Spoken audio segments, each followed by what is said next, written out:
13 rocket artillery unit Soviet union के दौरान ही बनाए गए T-54, 55 और T-62 टैंक। इसके अलावा अमेरिका की काफी फेमस हमवी, जिनकी संख्या अंदाजे के मुताबिक 13,000 से लेकर 22,000 हो सकती है, जिनमें से 500 तो एक्टिव हैं, जिन्हें वीडियो में दिखा गया है।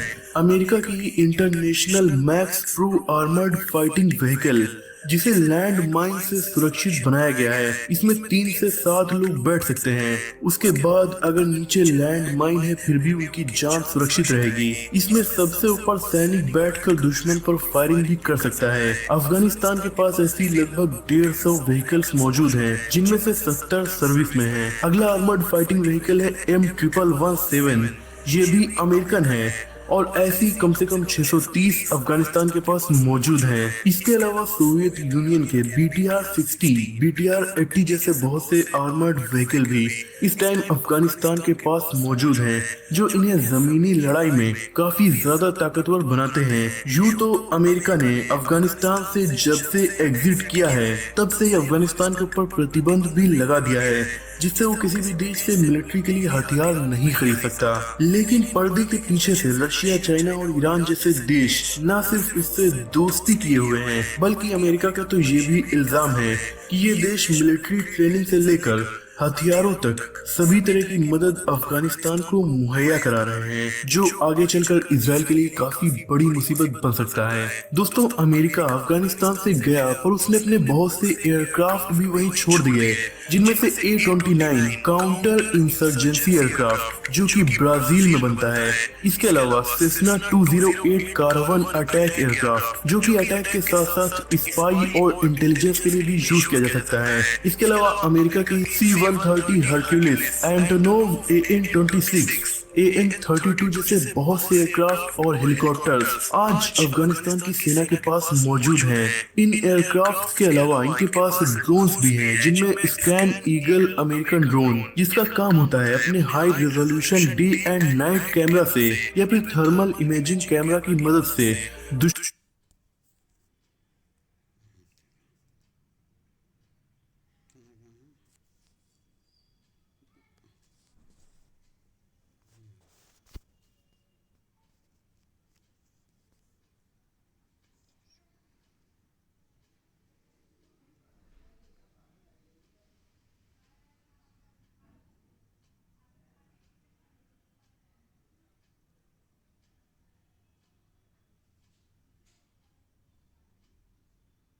यहाँ छोड़कर गया है। ये हथियार इजराइल के लिए काफी बड़ी मुसीबत बन सकते हैं।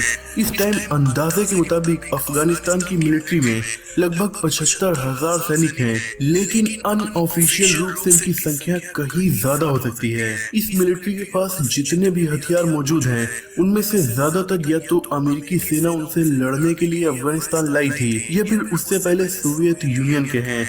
इनके पास 60 towed artillery, 13 rocket artillery unit Soviet union के द्वारा ही बनाए गए T-54, 55 और T-62 टैंक। इसके अलावा अमेरिका की काफी फेमस हमवी, जिनकी संख्या अंदाजे के मुताबिक 13,000 से लेकर 22,000 हो सकती है, जिनमें से 500 तो एक्टिव हैं, जिन्हें वीडियो में दिखा गया है। अमेरिका की international max pro armoured fighting vehicle, जिसे लैंड माइन से सुरक्षित बनाया गया है, इसमें 3 से 7 लोग बैठ सकते हैं। उसके बाद अगर नीचे लैंड माइन है फिर भी उनकी जान सुरक्षित रहेगी। इसमें सबसे ऊपर सैनिक बैठकर दुश्मन पर फायरिंग भी कर सकता है। अफगानिस्तान के पास ऐसी लगभग 150 व्हीकल्स मौजूद हैं, जिनमें से 70 सर्विस में हैं। अगला आर्मर्ड फाइटिंग व्हीकल है M117। ये भी अमेरिकन है और ऐसी कम से कम 630 अफगानिस्तान के पास मौजूद हैं। इसके अलावा सोवियत यूनियन के BTR-60, BTR-80 जैसे बहुत से आर्मर्ड व्हीकल भी इस टाइम अफगानिस्तान के पास मौजूद हैं, जो इन्हें जमीनी लड़ाई में काफी ज्यादा ताकतवर बनाते हैं। यूं तो अमेरिका ने अफगानिस्तान से जब से एग्जिट किया है तब से ही अफगानिस्तान के ऊपर प्रतिबंध भी लगा दिया है, जिससे वो किसी भी देश से मिलिट्री के लिए हथियार नहीं खरीद सकता। लेकिन पर्दे के पीछे से रशिया, चाइना और ईरान जैसे देश न सिर्फ इससे दोस्ती किए हुए हैं, बल्कि अमेरिका का तो ये भी इल्जाम है कि ये देश मिलिट्री ट्रेनिंग से लेकर हथियारों तक सभी तरह की मदद अफगानिस्तान को मुहैया करा रहे हैं, जो आगे चलकर इसराइल के लिए काफी बड़ी मुसीबत बन सकता है। दोस्तों, अमेरिका अफगानिस्तान से गया पर उसने अपने बहुत से एयरक्राफ्ट भी वहीं छोड़ दिए, जिनमें से A-29 काउंटर इंसर्जेंसी एयरक्राफ्ट जो कि ब्राजील में बनता है। इसके अलावा सेस्ना 208 कारवन अटैक एयरक्राफ्ट जो कि अटैक के साथ साथ स्पाई और इंटेलिजेंस के लिए भी यूज किया जा सकता है। इसके अलावा अमेरिका की C-130 Hercules, Antonov AN-26, AN-32 जैसे बहुत से एयरक्राफ्ट और हेलीकॉप्टर्स आज अफगानिस्तान की सेना के पास मौजूद हैं। इन एयरक्राफ्ट के अलावा इनके पास ड्रोन्स भी हैं, जिनमें स्कैन ईगल अमेरिकन ड्रोन, जिसका काम होता है अपने high resolution day and night camera से या फिर थर्मल इमेजिंग कैमरा की मदद से